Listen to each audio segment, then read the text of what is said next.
Al-Khidmat foundation Karachi کے خواتین wing کے ذمہ داران کی الخدمت فاؤنڈیشن بیس کیمپ مشرقی بائی پاس کوئٹہ کا دورہ۔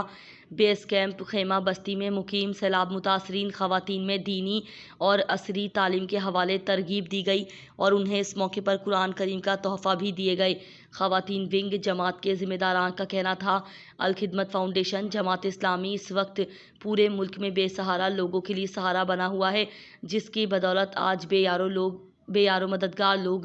اپنے بچوں کے ساتھ مختلف جگہوں پر الخدمت کی جانب لگائے گئے خیمہ بستیوں میں بڑی تعداد سے آباد ہیں۔ خواتین ونگ جماعت اسلامی کے ذمہ داروں میں خیمہ پاکستان دردانہ صدیقی صاحبہ، نائب خیمہ عطیہ نثار صاحبہ، نائب خیمہ سمینہ سعید صاحبہ، ناظمہ صوبہ بلوچستان شازیہ عبداللہ صاحبہ، ناظمہ ضلع کوئٹہ فرزانہ اعجاز صاحبہ شامل تھیں۔ اس موقع پر ڈسٹرکٹ کوئٹہ کے صدر عبدالمجید سربازی، جنرل سیکریٹری بلال احمد قلندرانی، سیکیورٹی انچارج محمد عمران پرکانی اور بیس کیمپ انچارج محمد سلمان نے بیس کیمپ کا تفصیلی دورہ کروایا۔ مزید دیکھیں انور حسین بولانی کی رپورٹ۔ حصہ تو یہی تھا کہ ان کو ریسکیو دی جائے، وہ کیا۔ دوسرا حصہ یہ ہے کہ اب ہم ان کی مدد، تیسرا حصہ ان کی آبادکاری کا، اور چوتھا حصہ انفراسٹرکچر جو پورے ملک کا تباہ ہوا اور بلوچستان کا خاص طور سے بھی ہم دیکھتے ہوئے آ رہے ہیں۔ یہ حکومت کی ذمہ داری ہے، کسی بھی این جی او کی ذمہ داری نہیں ہے، یہ حکومت کی ذمہ داری ہے۔ ہماری کوشش ہوگی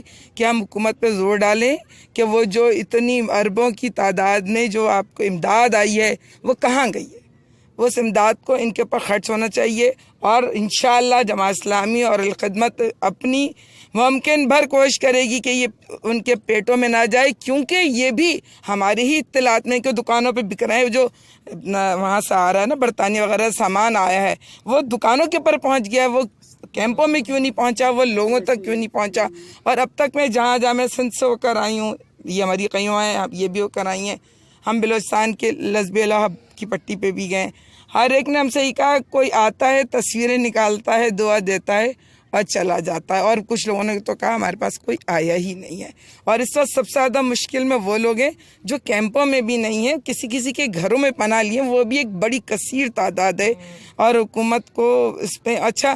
دوسری بات ایک اور مشکل مجھے لگتی ہے، جو ہمارے عوام ہیں نا، ان کو بس یہ اندازہ ہی نہیں ہے کچھ کہ مشکل میں کرنا کیا ہے، اپنی ذمہ داری کیسے ادا کرنی ہے، بس ان کو لگتا ہے بس صرف سامان دے دو اور بس اس کے بعد کوئی نہیں۔ تو ہمیں ان کی بھی تربیت کرنی ہے، حکومت کے لیے بھی جو ہو سکتا ہے ہم کریں گے، اور ہمارے پاس جو بھی مال و اسباب ہمیں ملا وہ انہی کا ہے، اور اس سے ہم جو کچھ بھی کر سکیں انشاءاللہ ہم ضرور کریں گے۔ کم از کم آبادکاری کے لیے ہم ضرور کوشش کریں گے کہ ان کو اس اپنے گھروں پہ بھیجیں اور باعزت طریقے۔ ہم کیا دیکھیں دنیا دیکھیں اس نظر سے، یہ تو ہم ہیں، ہمارے بچے ہیں یہ جو یہ کام کر رہے ہیں۔ آپ دیکھیں، پریس دیکھیں، میڈیا دیکھیں، کہ دیکھیں جب یہ بے سہاروں کو بغیر کچھ ہاتھ میں ہوئے ان کی اتنی مدد کر سکتے ہیں، تو جب دنیا میں وسائل ہمارے ہاتھ میں دیے جائیں گے اس پاکستان کے، تو کرپشن نہیں ہوگی، پھر پیسہ، کوئی غریب نہیں مرے گا، کوئی بھوکا نہیں مرے گا، کوئی روڈ کے کنارے روئے گا نہیں،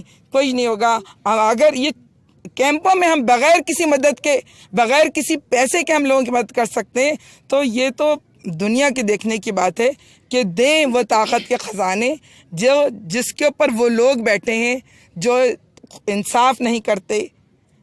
ان کو بیٹھائیں جو انصاف کریں گے، تو انشاءاللہ اس ملک میں بھی خوشحالی آئے گی۔ اور جو ہمارے امیر جماعت کا نعرہ ہے کہ اسلامی پاکستان ہی خوشحال پاکستان۔